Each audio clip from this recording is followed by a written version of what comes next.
You said something that makes me want to ask you about because I feel like this happens when artists don't know like what goes into the process. Like you realize you can get 10-second clips off of it because now you're in the game enough to like understand like video shit. Like how much do you feel like that plays a part? Because if somebody doesn't know, right, then they don't even know what to film, I feel like, to get you 50 pieces, and then you don't have to do anything for the whole month. You know what I'm saying? Like somebody who like you were saying, can let that rock. Yeah, I mean, I think that micro content in itself is exactly that, right? It's a small piece of content that people can consume, and just to top off what we were just talking about earlier, the internet, and pushing all your content. This will roll right into your question too, but the internet and being able to push all your content there reminds me of like a billboard on the freeway.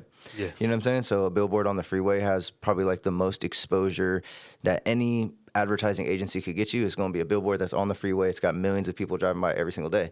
That doesn't mean that every single fucking company is going to put an ad up there and that it's going to hit for them, right? It's like, that's why if you pay attention, you'll see a lot of auto insurance and a lot of DUI attorneys and crash incident attorneys. Injury lawyers. Right. And that reason is because that makes sense for their audience. So just because it has the most reach doesn't mean it's going to make sense for everybody.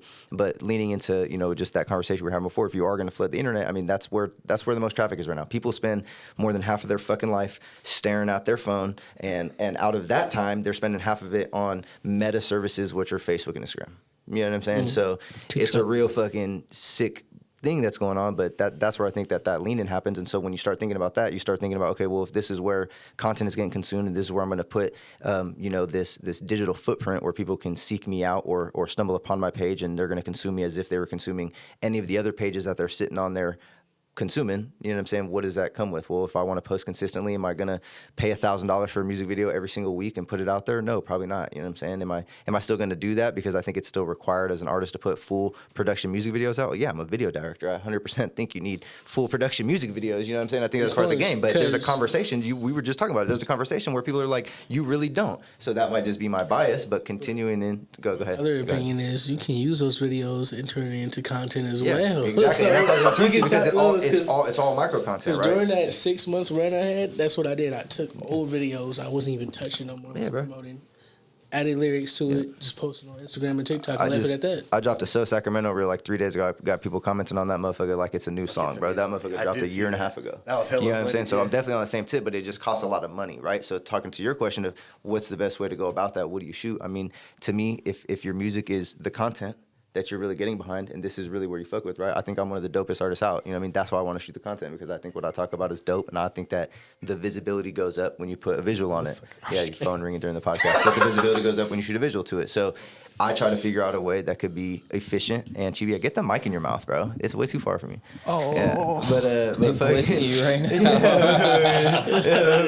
You should get the mic in your mouth. But the ability to be able to take long form content, like an interview, like a 3-minute music video, like a podcast, something like that, and to be able to clip it up, well, that now really ups your efficiency. And the more that we do this, and the more we create content, the more that we produce podcasts, the more that we produce live performances and all the other things we're getting into, the more I realize that the efficiency aspect of it is super important. Is how fast can you replicate this without losing the quality? You know what I'm saying? Because I don't want to replicate a whole bunch of bullshit, because if we were going to do that, we can set up an iPhone and say, fuck a microphone, fuck a camera, and we could just do that, which is not a bad starting place. If that's the only tool you have, do that. But the elevation of, you know what I'm saying, okay, how can we maintain this content but still do it efficiently? That's why, we've done a lot of live performances, and we've learned that like instruments and like live instrumentation really will throw a curveball in that. You know what I'm saying? And that's something that we learned early on was, being in hip hop and having somebody rap to a backtrack compared to going up and setting a live performance for somebody that's trying to mic drums and guitar and a fucking bass.